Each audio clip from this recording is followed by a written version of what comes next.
Hello CDO students, कैसे हैं आप सब। आई होप आप सब मस्त होंगे और पढ़ाई बढ़िया चल रही होगी।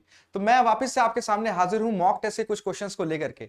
अगर आपने पिछले क्वेश्चंस को नहीं देखा है तो मेरा आप सबको एक एडवाइस होगा कि आप पिछले क्वेश्चंस को देखिए। मॉक टेस्ट की पूरी सीरीज चल रही है। मॉक टेस्ट में कई सारे क्वेश्चंस अभी तक मैं सॉल्व करा चुका हूं और वो इतने इंपॉर्टेंट क्वेश्चन हैं कि पेपर में आपको जरूर देखने को मिलेंगे। पर कई स्टूडेंट्स ने मुझसे पूछा कि सर मॉक टेस्ट की जो क्वेश्चंस है ये आप किस बेसिस पे बना रहे हैं। इसके अंदर हिस्ट्री भी है, पॉलिटी भी है, कई सारे सेक्शन है। तो मेरे उन सबको एडवाइस यही रहेगी कि आप पहले सिलेबस देखो और प्रीवियस ईयर क्वेश्चन देखो। अब ये दोनों मिलेंगे कहां? तो ये दोनों आपको हमारी प्लेलिस्ट में मिल जाएंगे। आप जा सकते हैं और देख सकते हैं सिलेबस को भी और प्रीवियस ईयर क्वेश्चंस को भी। प्रीवियस ईयर क्वेश्चन के अंदर हमने उसको डिस्कस किया है, डिटेल डिस्क्रिप्शन है उसका और डिटेल्ड एनालिसिस है, पूरा आंसर एक्सप्लेनेशन भी है। और उसके बाद आप मॉक देखो, मतलब मॉक से स्टार्ट अगर आपकी तैयारी है तो आप मॉक से स्टार्ट करिए। अगर आप नए एस्पिरेंट हैं जो कि सीयूटी में बैठना चाहते हैं, सीयूटी एग्जाम को अटेम्प्ट करना चाहते हैं, तो आप सबको एक सजेशन है कि आप पहले इन दोनों वीडियोस को देखो, उसके बाद ही इस वीडियो पे आओ और आपको फिर अपने जो क्वेश्चंस है उनको नोट करिए और उनसे रिलेटेड चीजों को भी पढ़ते चलिए।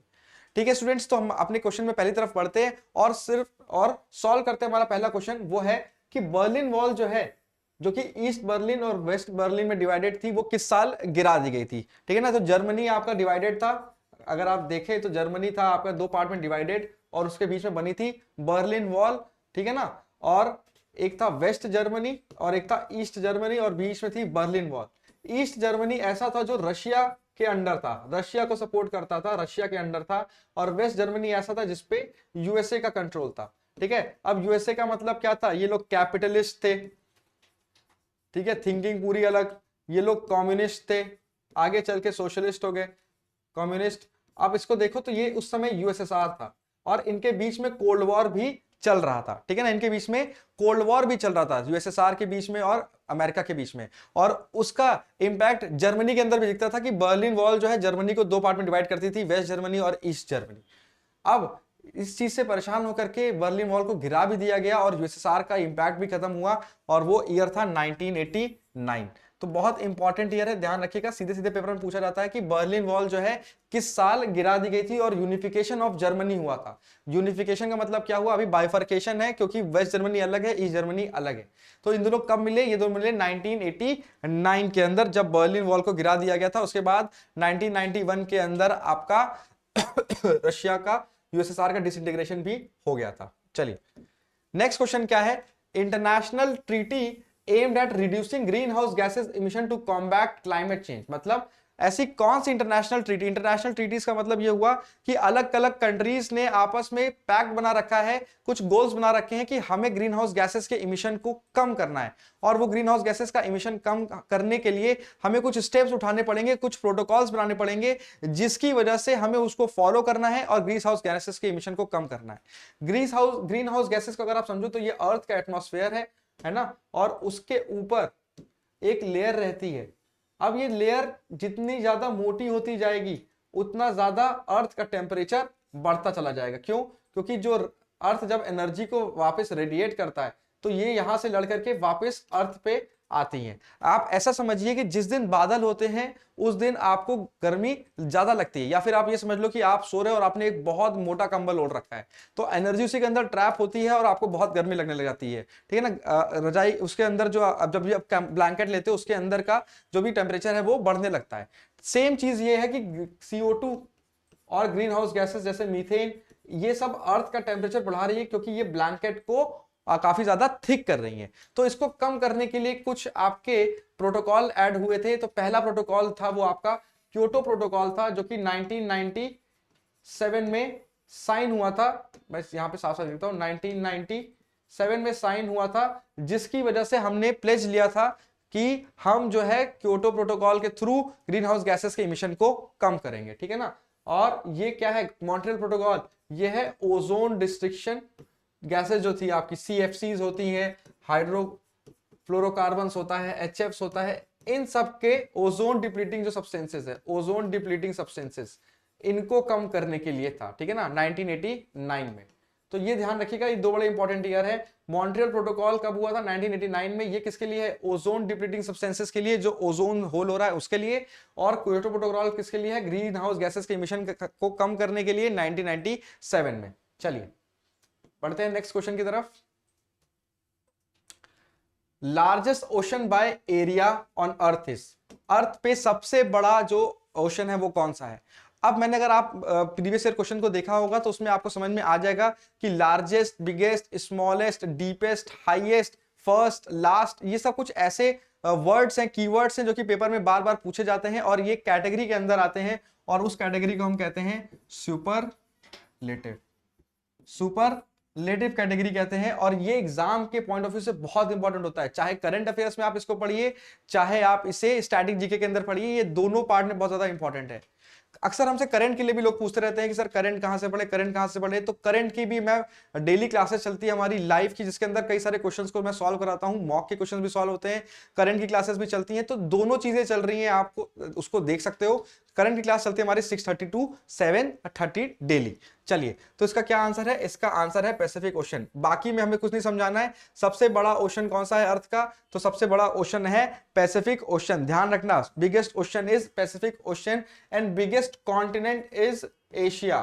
सबसे बड़ा कॉन्टिनेंट कौन सा है? एशिया। सबसे बड़ा ओशन कौन सा है? Pacific ocean. चलो बढ़ते हैं नेक्स्ट क्वेश्चन की तरफ। The process of wind erosion and deposition of sand particle in the form of dunes and ridges is called। ठीक है ना, चलो जल्दी से बताओ। ठीक है, मतलब कि विंड इरोजन, इरोजन मतलब क्या होता है? किसी भी सब्सटेंस का वियर एंड टीयर। ठीक है ना, किसी भी बड़े सब्सटेंसेस का वियर एंड टीयर। अब इसमें क्या हो सकता है? इसमें जैसे मान लेते हैं कि पत्थर टूट टूट के वो चूरा बन के एलुवियल सॉइल बन रहा हो, ठीक है ना, अलग अलग आर्किटेक्चर्स बन जाते हैं, अलग अलग फॉर्म्स बन जाते हैं। तो उसी के हिसाब से पूछा गया है, अलग अलग एजेंट्स होते हैं। जैसे आपका water is a agent for erosion, soil erosion कर देता है। ग्लेशियर भी एक इरोजन करता है जब वो स्लिप कर रहा होता है। विंड भी इरोजन कर रही होती है क्योंकि वो हवा की जो काइनेटिक एनर्जी है वो कुछ ना कुछ पार्ट को हमेशा रगड़ती हुई चली जाती है, फ्रिक्शन की वजह से। वहां पे भी क्या होता है? आपका कुछ ना कुछ इरोजन होते रहता है। ठीक है, तो ऑप्शन क्या है? Option is glaciation, option is weathering, desertification and aeolian process. चलिए मैं आपको बताता हूं, एओलियन प्रोसेस होता है। ठीक है ना, एओलियन प्रोसेस। तो एओलियन प्रोसेस क्या होता है? Encompasses wind related phenomena like erosion, deposition, creating landforms like sand dunes. Sand dunes का मतलब हो गया ऐसे करते करते, मतलब ऐसे करते करते आपको रेगिस्तान में ऐसे अलग अलग ऊंचे ऊंचे टीले दिखाई देंगे। ठीक है ना, सैंड ड्यून्स। और ये होता क्या है? Evolution process. इसके अंदर विंड जो है चीजों को कलेक्ट करती है, फिर दूसरी जगह पे ले जाकर के अलग अलग फॉर्म्स बनाती है। बढ़ते हैं नेक्स्ट क्वेश्चन की तरफ। The term equator refers to an imaginary lines that circles the earth at. ठीक है ना, बेसिकली पूछ रहा है कि अगर ये हमारा अर्थ है तो इक्वेटर कहां पर है? ठीक है ना, इक्वेटर कहां पे है? 23.5 degree north latitude, 23.5 degree south latitude, 90 degree latitude north and south. तो अगर आप देखेंगे तो हमने बीच में एक इमेजिनरी लाइन खींच रखी है। तो ये क्या है? 0 डिग्री। फिर यहां पे क्या आता है? 23.5 डिग्री। फिर आता है ऊपर 66.5 डिग्री और फिर आता है 90 डिग्री। ठीक है ना, और सेम चीज क्या है? यहां पे भी है। तो हमने अर्थ को ऐसे डिवाइड कर रखा है। अब ये पूछ रहा है कि 0 डिग्री जो इक्वेटर है ये कितने डिग्री पे आता है? ठीक है, तो ये आपका 0 डिग्री को हम क्या कहते हैं? इक्वेटर। इक्वेटर का मतलब क्या हो गया? अर्थ को दो इक्वल भाग में डिवाइड कर देना। इक्वेटर मतलब दो इक्वल भाग में डिवाइड करने वाला जो लाइन है वो क्या है? इक्वेटर। और वो कितने पे डिग्री पे है? वो है आपकी 0 डिग्री पे। ठीक है ना, वो कितने डिग्री पे है? 0 डिग्री पे। 23.5 डिग्री, क्योंकि ये नदर हेमिस्फेयर है, ये सदर्न हेमिस्फेयर है, तो ये क्या कहलाता है आपका? Tropic of cancer. और 23.5 डिग्री साउथ क्या कहलाता है आपका? Tropic of capricorn. Tropic of capricorn. ठीक है, ध्यान रखना, ये काफी इंपॉर्टेंट है पेपर के अंदर, ट्रॉपिक ऑफ कैप्रिकॉन। ठीक है, तो ये चीज आप ध्यान रखिए कि ट्रॉपिक ऑफ कैंसर कौन सा है, ट्रॉपिक ऑफ कैप्रिकॉन कौन सा है, और इक्वेटर की क्या लाइन है। Equator is 0 degree latitude, equate करती है नॉर्दर्न हेमिस्फीयर को और सदर्न हेमिस्फीयर को इक्वली। चलिए नेक्स्ट क्वेश्चन की तरफ बढ़ते हैं।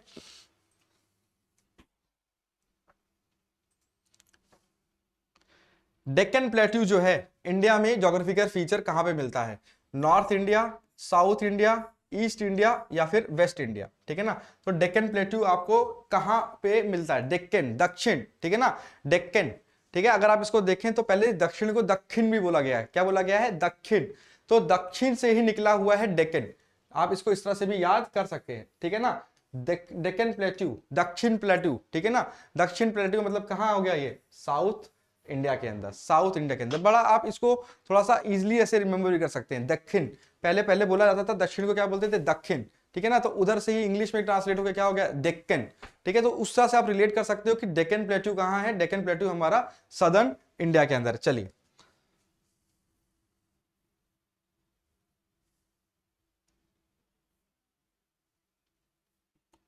चलिए द क्वेश्चन अगला क्या है, क्वेश्चन है हमारा the major source of fresh water on earth is, ठीक है। अगर आप ये देखो कि 97% क्या है, पानी है पूरे अर्थ पे, पर ये सारा पानी क्या है, ये सारा पानी हमारा सॉल्ट वाटर है, ठीक है ना। इसके अंदर क्या है, काफी ज्यादा नमकीन। फ्रेश वाटर का मतलब क्या होता है, फ्रेश वाटर का मतलब ये होता है जिसको हम पी भी सकते हैं, जिसके अंदर सॉल्ट का कंटेंट ओशन जितना नहीं है, ठीक है। तो वो कहां पे मिलेगा आपको, क्या वो ओशंस में मिलेगा, क्या वो ग्लेशियर्स में मिलेगा, क्या वो लेक्स में मिलेगा, क्या वो रिवर्स में मिलेगा। तो अभी मैंने बताया कि ओशन फ्रेश वाटर नहीं है, ओशन क्या है, सॉल्ट वाटर। अब क्या हो सकता है, रिवर्स का सोर्स क्या होता है, मेजरली ग्लेशियर, ठीक है ना। तो ग्लेशियर ही जब पिघलता है तो वो किस में बन रहा है, वो रिवर्स में बन रहा है, ठीक है ना। ग्लेशियर किस में पिघल रहा है, तो पिघल के क्या बन रहा है, रिवर्स। और रिवर्स कहीं कटी हुई रह जाती है तो क्या बन गया, लेक्स। या फिर कभी कभी बहुत ज्यादा बारिश हो जाती है, गड्ढा और इरोजन हो जाता है और वहां पे पानी जमा हो जाता है, वो भी क्या बन गया, लेक्स, ठीक है। तो ध्यान रखो ये काफी इंपॉर्टेंट है। तो सबसे major source of fresh water क्या है, वो है हमारा glacier. Very very important question. सबसे मेजर सोर्स क्या है फ्रेश वाटर का अर्थ पे, वो है ग्लेशियर्स। ध्यान रखिएगा, बहुत इंपॉर्टेंट है। ओशन नहीं है, ओशन में मतलब ओशन पानी सबसे ज्यादा है, पर वो फ्रेश वाटर नहीं है, क्योंकि वो क्या है हमारा, वो है हमारा सलाइन वाटर। उसके अंदर काफी ज्यादा आपको क्या मिलेगा, सबसे ज्यादा मिलेगा आपको सोडियम क्लोराइड, ठीक है ना, NaCl। जल्दी से कमेंट करके बताइए कि इंडिया की सबसे बड़ी नदी कौन सी है। कमेंट करके आंसर में बताओ कि जल्दी से बताओ कि सबसे बड़ी इंडिया की नदी कौन सी है। कमेंट सेक्शन में मुझे आपके आंसर दिखने चाहिए। चलिए next, the term monsoon refers to a seasonal wind system characterized by, ठीक है ना। मतलब जब बोलते ना हम लोग कि भारत में क्या आ गया, भारत में मॉनसून आ रहा है, मॉनसून हो रहा है, तो मॉनसून का मतलब क्या है कि अगर ये हमारा लैंड है, ठीक है ना, तो इसमें आप हमें पता है कि रेनफॉल होने का समय है, ठीक है ना, बारिश होने का हमारा समय है। क्या है ये, strong cold winds flowing throughout the year. क्या पूरे साल मॉनसून रहता है इंडिया के अंदर, तो ये तो जवाब ही क्या हो गया, गलत। नहीं, पूरे साल भारत के अंदर मॉनसून नहीं रहता, ठीक है। Reversal of winds direction with seasonal change in temperature and pressure, चलो इसको देख सकते हैं। Prevailing hot dry winds blowing from desert, क्या मॉनसून डेजर्ट से निकलता है, ठीक है। तो मॉनसून जब बारिश कर रहा है तो वो डेजर्ट से कहां से निकल सकता है, ठीक है, तो ये भी नहीं होगा। कांस्टेंट ड्राई विंड्स, कांस्टेंट का क्या मतलब हो गया, लगातार बहने वाली विंड्स, नहीं कांस्टेंट नहीं है। हमारे पास एक लिमिटेड टाइम पीरियड आता है, जून में मानसून आता है, फिर आपका जुलाई अगस्त रहता है, सितंबर में भी कब तक रहता है, फिर वो सारी विंड्स चली जाती हैं। तो इसका मतलब ये है कि वो कांस्टेंट तो नहीं होगा, यानी थ्रू आउट द ईयर भी नहीं होगा, कांस्टेंट भी नहीं होगा, और prevailing hot dry winds, desert से भी हवा नहीं निकल रही है। तो बेसिकली ये क्या है, एक सीजनल विंड है, मतलब एक सीजन आता है मॉनसून का। और मॉनसून वर्ड आया कहां से था, तो मॉनसून वर्ड आया था अरब से, ठीक है ना। और उन्होंने बोला कि एक सीजनल चेंज होता है, सीजन चेंज होता है, जिसके अंदर टेम्परेचर और प्रेशर दोनों चेंज हो जाता है। अब ये मॉनसून एंटर कहां से करता है, तो सिंपल सा है, आप इसको देखो, इससे आपको समझ में आ जाएगा। ये है आपका वेस्टर्न घाट, ठीक है ना, और आपकी जो मॉनसून है वो आती है इस डायरेक्शन से, केरला में सबसे पहले आता है। तो ये भी क्वेश्चन आपसे बन सकता है कि किस स्टेट में सबसे पहले मॉनसून आता है, तो सबसे पहले आता है केरला से।